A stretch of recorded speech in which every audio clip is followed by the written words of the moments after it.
to like family and friends and my kids. Like they're my ground, you know. I don't know what else they would say. So, I don't know. would you like to add to this? Oh God. I'm fine, I think. To have Anoushka as a friend is a blessing. Thanks. That would be house. Out of her way to do anything. Then we are fortunate. Really true. I think that, this event is actually a testament of that already. So, thank you. Anoushka's artistic output increasingly seeks to reflect her impassioned support of women's rights and social justice. In 2011, in response to the horrific gang rape of Nirbhaya, she threw her weight behind the campaign 1 Billion Rising. She's also given her voice to the documentary Stolen Innocence on human trafficking in India and has recently supported the hashtag #MeToo campaign. Which of these causes do you feel most passionately about, and how can we as women help?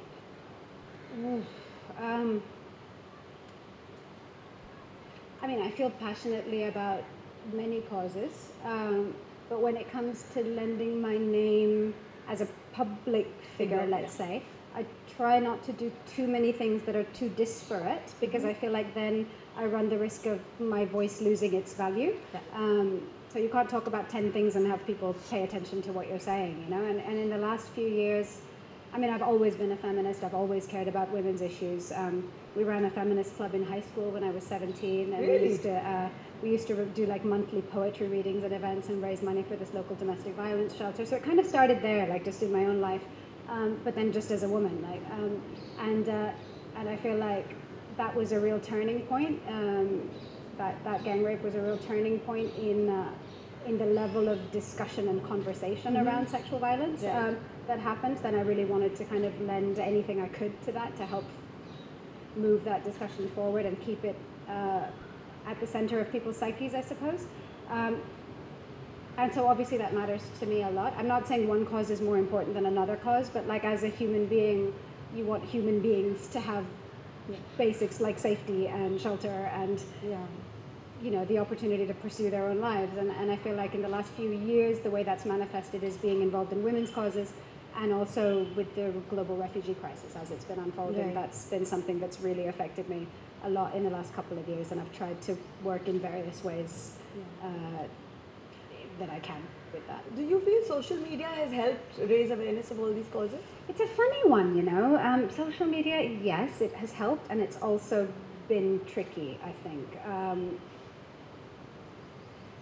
At the moment in particular, I think it's tricky because I think anything that helps share, you know, we've all seen the benefits of it. You know, for example, like in London, you know, it's so easy to kind of find out about marches that are going on or things that you can take part in because news spreads so quickly. So if I'm free, I can immediately go and take part in a protest, or I can immediately go and sign a petition. And I think that's brilliant. Yeah. But I think just the kind of element of very hot dialogue that isn't a discussion, that just goes flying around the place with anger and vitriol, isn't necessarily helpful to any cause. I think causes can only be helped by a kind of respectful environment where people are willing to listen to each other, so that two people who have different views can sit across from each other and hear each other and find the common ground. Because you can only move from a common ground. You can't move if you're sitting in polar opposition to each other going, you're wrong, you're wrong, you're wrong, you're wrong. Like nothing's going to come of that. And I think social media can create a kind of illusory situation where people feel like they're being active while actually not doing very much. And they're just getting angrier and angrier and angrier with each other, and therefore becoming polarized. And we've all seen across the world what that can lead to in the last couple of years. So I think it's like we've really got to take it with a pinch of salt. So like in my public social media feeds, for example, I am vocal. I do say things when I feel something, but I also try to not just let it be that. Like if I'm going to say something, am I prepared to do something about it? Or if someone writes something that's respectfully written in my feed with a differing opinion, do I want to engage with it? And to try and keep an open mind. I think often that can close us off. I know, it's a double-edged. Yeah, I think so. So besides classical music, you have been very involved in developing fusion music. You've also lived around the world. You've lived in the UK, the US and India. Is that one of the reasons why you have been so instrumental in developing fusion music? I don't know if I've been developing fusion music. It's a good question. But I think the term fusion music is tricky because it doesn't really mean very much. It's a very loose term. It's a loose term Yeah, that could very literally loose mean term. anything. And so I try not to use that word.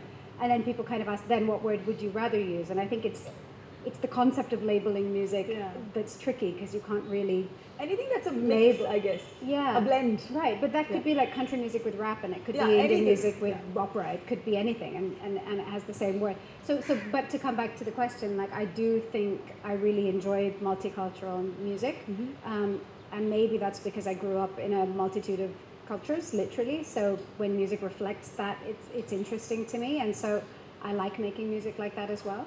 And I think my father was a great example of that, to be honest, because he. Like what I grew up and watching and loved about his career was that he was able to be a classical purist when it suited him, and very comfortable leaving that and being creatively experimental when he wanted to. And I think as an artist, he had enough confidence to know that one wasn't going to threaten the other, that you can be a classical musician and that you can also experiment. And so I had that example in the house. So I saw that it was possible that you could do that. And that I thought was great because it gave me the confidence also to kind of not let go of what I learned, But try growing something up, different. but know I had it, and then feel free to Feel also free to try try other it. things. So you live in London with your family. Do you see that happening in the future? Long Do we or see will you I moving come back to I- India? Yeah, I mean, every time I come back, like today I've come back and I'm already looking at my diary to see if I can come back again because I miss it, to be honest. I mean, again, it's coming back to the thing that I've got young kids right now, so I tour so much already. Like not this year, but the year before, I did 54 shows. Wow, And that sounds that's like a big huge. number, It but is it? before I had kids, I was doing 80 to 90 shows a year. And so I've cut down severely, but at the end of the year, I still felt really aware that like I'd been away from my kids a lot, or they had been made to travel a lot. And so 54 felt like too much. So this year I've done like 40, and it also kind of feels like too much because they're young, and so I want to be around them and they need me around. And so unfortunately with India, what that's meant is I come and I just do the shows really quickly, but I don't feel like I have that extra time of weeks if Zubin has to be in school for me to just come and be here. So I have been here less, and so I'm trying to think of like what I can do so that maybe I time things around their holidays a little bit better. I don't know, something. I have to figure it out because I do want to come and be here more, and I want them to be here also. Yeah. So. Maybe you can put him in an Indian school also so they don't miss. I did that for 3 years, thanks Mum, and it was like the craziest thing. Which school I you went? don't recommend it, no offense, but I don't recommend it. I went to the British school just down the Okay. road. So ostensibly it was the same system and therefore going to be easy. But what it meant, because of the music season here being in the winter, it meant that we wanted to be here in the winter. So I would start the school year in London, September, and then like October, November, December, we would come here, and I would pick up school here. And then sometime in March, February, April, May, who knows, I would go back and finish the school year in London. So I would have 2 big moves, and it doesn't matter if it's the same system. 2 schools don't do things The same way. Yeah. And socially as well. Like one group of friends leave, go and see a new group of friends. It was all very weird. So no, I'm not going to do that. Okay, the offer is open. Okay, thank you very much, It's a Anoushka. pleasure. Thank you. We throw the floor open for a few questions now. Sure, if you don't mind. I look forward to it. Namita. Is it on the mic? It sounds like now. I must say you're very mature for your age Thank and you. so clear in your thoughts. I mean, this is really amazing. That is something, just a comment. My question is that they say that the father cannot be guru and guru cannot be father. Do they say that? Yeah. So these are 2 very different roles. So I think how what did it could go mean, for I mean, obviously in our culture we have manyfold examples of gurus who are fathers, but perhaps what the quote means is that people have to primarily be one or the other. And I think in many examples we see in the past, a lot of gurus have not had close relationships with their children because they had to be the guru.